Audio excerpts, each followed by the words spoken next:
Hello, नमस्कार दोस्तों। आपका मेरे यूट्यूब चैनल पर स्वागत है। आज मैं कुछ आपके साथ अपने मन की बात शेयर करना चाहता हूँ कि अ, मैं जब भी कभी जीवन में संघर्ष में पड़ा हूँ या परेशानियों में आया हूँ, तो परमात्मा ने मेरा पूरा पूरा साथ दिया है और उस कंडीशन से हमेशा मुझे निकाला है। जब मैं नौकरी में नहीं था, तो नौकरी से पहले भी कई समय ऐसी कठिनाइयाँ थीं, परेशानियाँ थीं, आर्थिक संघर्ष थे और आर्थिक दुश्वारियाँ तो हमेशा ही रही थी। उसके साथ साथ में कुछ पारिवारिक समस्याएं भी थीं और इन सब से हमने जूझते हुए एक टाइम भूखा रहते हुए मैंने ग्रेजुएशन की, क्योंकि इतने पैसे नहीं हुआ करते थे कि मैं जो है अपना खाना ख़रीद लूँ, या जो है मैथ्स के पैसे भी नहीं दे पाता था और मेरी तो कई कई महीनों की मैथ्स की फ़ीस भी बकाया रहती थी, जिस वजह से जो मैथ्स मालिक था वो मेरी थाली रोक लेता था और मुझे बहुत समस्या होती थी। फिर मेरे दोस्त लोग मुझे सपोर्ट करते थे और उनके सपोर्ट से मेरा काम चलता था। तो जैसे तैसे तो मेरी ग्रेजुएशन हो गई थी। ग्रेजुएशन के बाद भी काफ़ी संघर्ष रहा। उसके बाद भी हमेशा से ही ये दबाव रहा कि नौकरी प्राप्त करना है, जल्दी नौकरी करना है, कुछ ना कुछ तो करना ही है, क्योंकि सर्वाइवल के लिए ज़रूरी था कुछ ना कुछ करना। सो नौकरी के लिए समस्या ये थी कि सारे रिसोर्सेज, सारा पैसा, सब कुछ तो ग्रेजुएशन में खर्च हो गया। अब जो है नौकरी ढूंढने के लिए पूना जाना पड़ेगा, बेंगलोर जाना पड़ सकता है, हैदराबाद जाना पड़ सकता है और साथ में कोई कोर्स भी करना पड़ सकता है। तो क्योंकि मेरी टेक्निकल एजुकेशन थी, इस वजह से तो ऐसा संभव हो ही नहीं पाया। तो फिर क्या किया जाए, ये बात है सन 2012 की। तो क्या किया जाए, तो फिर जो है तैयारी करते रहे, बैंक की तैयारी करी। एक साल जो है हाई स्कूल में मैंने मैथमेटिक्स भी पढ़ाया और वो बच्चे जो थे वो आज आज अच्छी जगह पे पहुंच गए हैं और अपना कमाने खाने लायक हो गए हैं, बढ़िया पोजीशन में हो गए हैं। तो उनसे मेरी बातचीत होती रहती है। और एक साल ही मैंने पढ़ाया, एक साल भी नहीं कहूँगा बल्कि 10 महीने ही कहूँगा, क्योंकि 10 महीने ही मैंने उनको पढ़ाया था। और उसके बाद में आ जाता है साल 2013। 2013 से मैंने प्रिपरेशन शुरू कर दी। आईबीपीएस उस समय निकलती थी, बैंक पीओ और बैंक क्लर्क की एग्ज़ाम। तो उस समय मुझे बड़ा भूत चढ़ा था कि भाई बैंक की एग्ज़ाम की, बैंक की तैयारी करना है, बैंक की जॉब बहुत अच्छी है, बैंक की जॉब बहुत अच्छी है। तो हमारे पिताजी कहते थे कि जो है यूपी में एक कोर्स चलता है बीटीसी, तो उन्होंने कहा कि भाई बीटीसी तुम कर लो। तो मुझे तब उतना समझ में नहीं आया कि बीटीसी करना है नहीं करना है, क्योंकि मुझे तो बैंक की तैयारी में पूरा कॉन्फिडेंट था कि बैंक की तैयारी मैं करूँगा और मैं उसमें जो है पास हो जाऊँगा। तो बैंक की तैयारी करी और हम सफल भी रहे। हर परीक्षा में रिटन एग्ज़ाम तो मेरे सारे में क्लियर हो गया। आईबीपीएस पीओ में भी क्लियर हुआ, आईबीपीएस क्लैरिकल में भी क्लियर हुआ। और उस समय मैंने आईबीपीएस क्लैरिकल के लिए गुजरात से मैंने फॉर्म डाला था।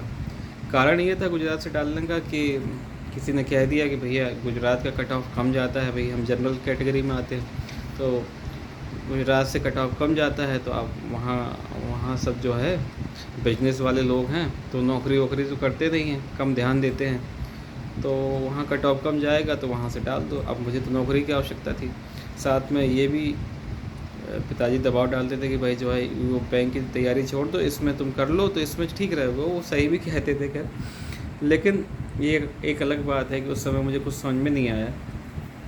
तो मैं तैयारी करते रहा। 2013 की बात है, 2013 में निकले एग्ज़ाम, 14 आ गया एग्ज़ाम निकले। लेकिन जब फाइनल रिज़ल्ट आया तो आईबीपीएस पीओ का जो 2014 में जब रिज़ल्ट आया, तो मुझे पता था कि मेरा इंटरव्यू ठीक नहीं गया, क्योंकि उस समय भोपाल में अरेरा कॉलोनी है, अरेरा कॉलोनी में सेंट्रल बैंक ऑफ इंडिया का ट्रेनिंग इंस्टीट्यूट है।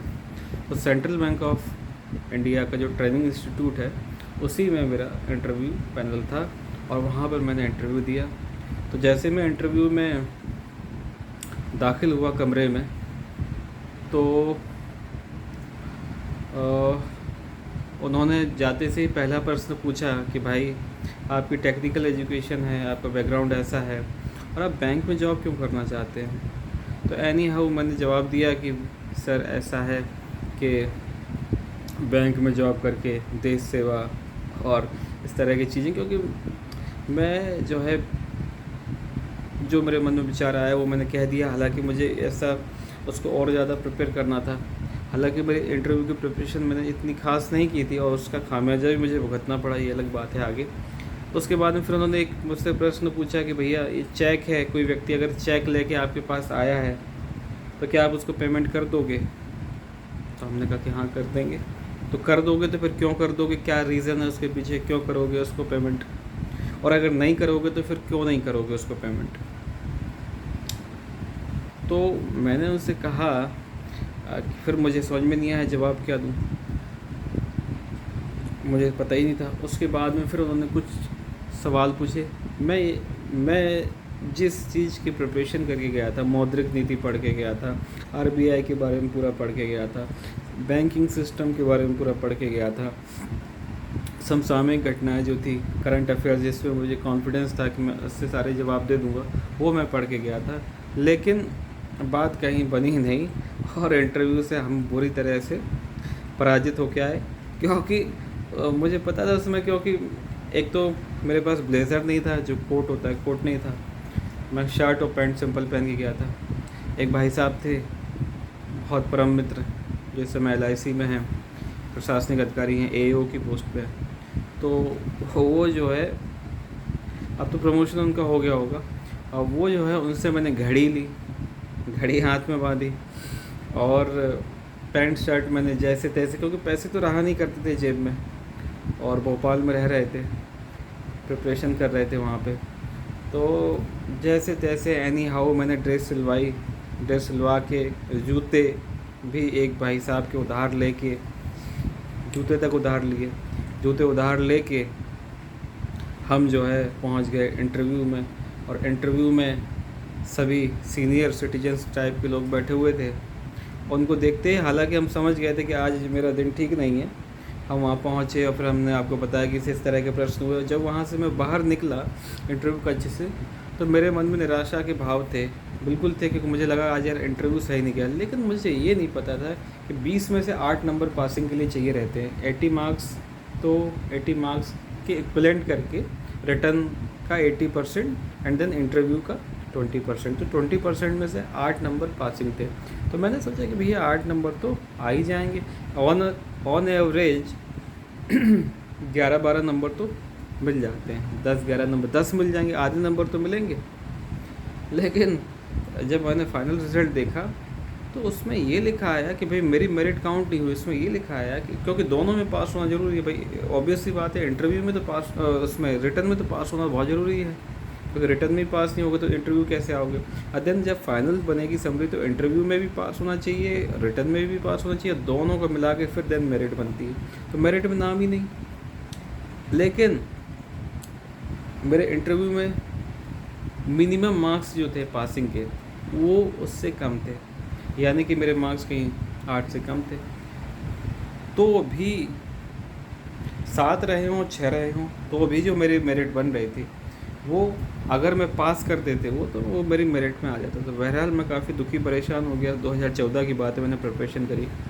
देन उधर से BTC के लिए पापा जो है बार बार बोल रहे थे कि भाई टीचिंग का कोर्स कर लो, कि टीचर ही बन जाओ कम से कम।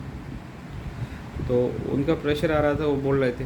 तो 2014 आ गया। 2014 से लेकिन हमने क्या किया, हमने फार्म डाला, सब चीज़ करी, लेकिन हमने वहाँ दाखिला नहीं ले पाए क्योंकि मेरी केयरलेसनेस थी इसको लेकर कि मैं ज़्यादा सीरियस नहीं था। तो 2014 की बात है ये। तो 2014 से फिर हमने मन बनाया कि हम फिर प्रिपरेशन करेंगे बैंक की, फिर हम तैयारी करेंगे। लेकिन उसके बाद में क्या हुआ कि बैंक की एग्ज़ाम जो है 2012 का लेवल कुछ और था, फिर 13 में चेंज हुआ और थोड़ा सा एडवांस हुआ, और 14 में और एडवांस हो गया, और 15 में और भी ज़्यादा एडवांस हो गया। तो एग्ज़ाम तो मेरे क्लियर होते रहे, मगर जो है उसमें जितने मार्क्स आना चाहिए उतने मार्क्स नहीं आ पाए। फिर बाद में कुछ एग्ज़ाम में फ़ेल भी हुए। तो मैंने बताया था आपको कि IBPS क्लैरिकल का भी दिया था। तो उसी साल जब मैंने इंटरव्यू दिया 2014 में, तो उसी साल मेरा बैंक का क्लैरिकल का भी था। तो मैं इतना कॉन्फिडेंट था कि भैया क्लैरिकल भी दिया, PO भी दिया, PO में नहीं होगा तो क्लैरिकल में हो जाएगा, मतलब जॉब तो पक्की है भैया, अपने को जॉब तो मिल जाएगी। लेकिन सारे सपने हो गए चकनाचूर। क्यों? क्योंकि किसी में भी नाम नहीं आया। उसमें भी इंटरव्यू फेल, क्लरिकल वाले में। वहाँ पूछे तमें गुजराती आवे छू? तो मैंने जवाब दिया कि हाँ सीख ही रहे हो सू।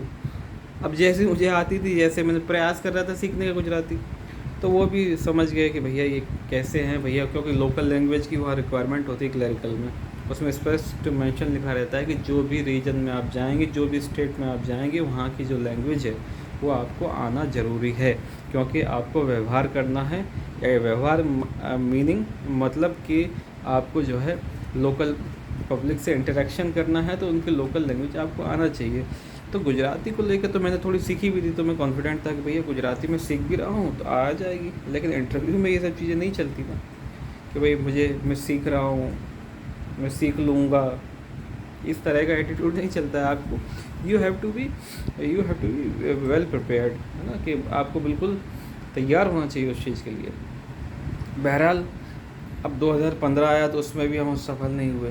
ठीक है, जब 2015 आया तो 2013 से हम लगे, 2015 आ गया तो हमारे पिताजी का प्रेशर और मेरा सेल्फ प्रेशर भी, मतलब कि धीरे धीरे डेट्रॉइट होता रहा, धीरे धीरे परफॉर्मेंस नीचे आती रही, धीरे धीरे उसमें कमी आती रही, हरास होता रहा उस चीज़ का। तो मेरा भी मन उचटने लगा। तो हमने सोचा कि भैया भोपाल में पॉलीटेक्निक में एक स्कीम आई थी। स्कीम ये थी कि अगर आप कुछ एक, उन्होंने ट्रेड के कोर्सेज़ थे, वो ट्रेड के कोर्स यदि आप कर लो तो उसके बाद में वहीं की वहीं कैंपस प्लेसमेंट होगी। गवर्नमेंट की स्कीम थी, तो वो फ्री में हो जाएगी। तो फ्री में कैसे होगी कि आपको जो है बीपीएल का दिखाना पड़ेगा। अब मैंने नहीं समझा इस चीज़ को। अब मैंने वहाँ कागज़ जमा करे, ये सब चीज़ करी, तो उन्होंने कहा बीपीएल का भी आपको जमा करना पड़ेगा, बाद में जमा नहीं होगा, अभी होगा। तो अब बीपीएल का कहाँ से आएगा अपने पास? ठीक है, तो वो भी कोर्स गया। तो उसके बाद में 2015 आया, 2015 से 16 तक फिर क्या करें, जब ठोकरें खाई, जब जो है कुछ समझ में नहीं आया, तो फिर हम निकले प्राइवेट कंपनी में। हमने कंस्ट्रक्शन कंपनी में, जो रोड बनाने का काम करती थी, जो हाईवेज बनाने का काम करती थी, वहाँ पर हमने जॉब की। और वो भी बड़ी मुश्किल से जॉब मिली। ऐसा नहीं कि बड़ी आसानी से मिल गई जाके, नहीं, बहुत मुश्किल हुई उसके लिए। वो कन्विंस ही नहीं थे, वो तैयार ही नहीं थे कि भैया आप तो, भैया यह सिविल वाले लोगों का काम है और हम आपको कहाँ नौकरी देंगे और किस तरह की चीज़ें देंगे। बट एनी हाउ मैंने थोड़ा सा अपनी मजबूरी का रोना रो करके और थोड़ा सा उनको इम्प्रेस किया मैंने थोड़ा सा, तो वो इम्प्रेस भी हो गए और भगवान की कृपा से मुझे नौकरी भी मिल गई। और तनख्वाह थी वही लगभग 10:30-11 के लगभग तनख्वाह मिला करती थी। तो वो ये बात थी दिसंबर 2015 की। तो ये हम पहुँचे रीवा में, रीवा मध्य प्रदेश में। वहाँ हम पहुँचे दिसंबर 2015 में। जब हम दिसंबर 2015 में वहाँ पहुँचे तो वहाँ ना तो उस समय कैंप लगा हुआ था, कुछ नहीं थी, खाने पीने की व्यवस्था भी अस्त व्यस्त थी और सर्दियों का समय था। तो बड़ी मुश्किल से हमने जो है एक जगह हमें शरण मिली, वहाँ व्यवस्था हुई कमरे की। और उस कमरे में क्या, हम आपको बता दें, 10-10, 15-15 लोग एक साथ रह रहे हैं। एक बड़ा सा हॉल टाइप का था, उसी में नीचे गद्दे डाल रखे थे और सभी 10-15 लोग, पूरा स्टाफ जो था वो, उसमें मैकेनिक्स भी थे और आपके जो दूसरे अन्य वर्कर होते हैं, स्टोर के वर्कर्स थे, वर्कशॉप के थे, सारे लोग थे वहाँ पे। तो एक पूरा जो है सब धपड़ सपड़ हो गई वहाँ पे।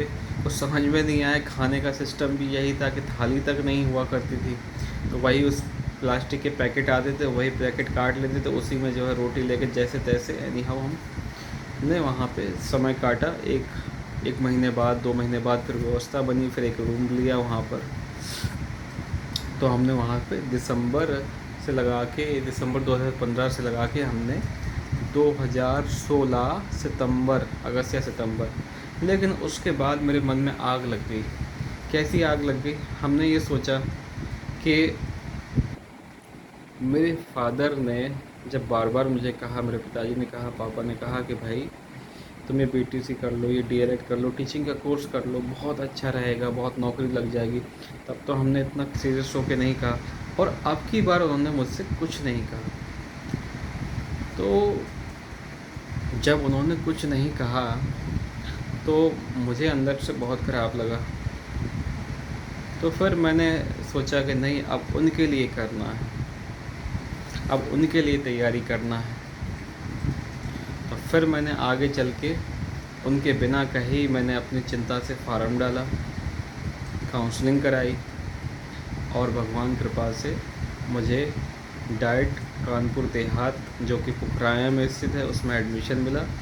और अब आगे की कहानी हम अगले वीडियो में आपको बताएंगे।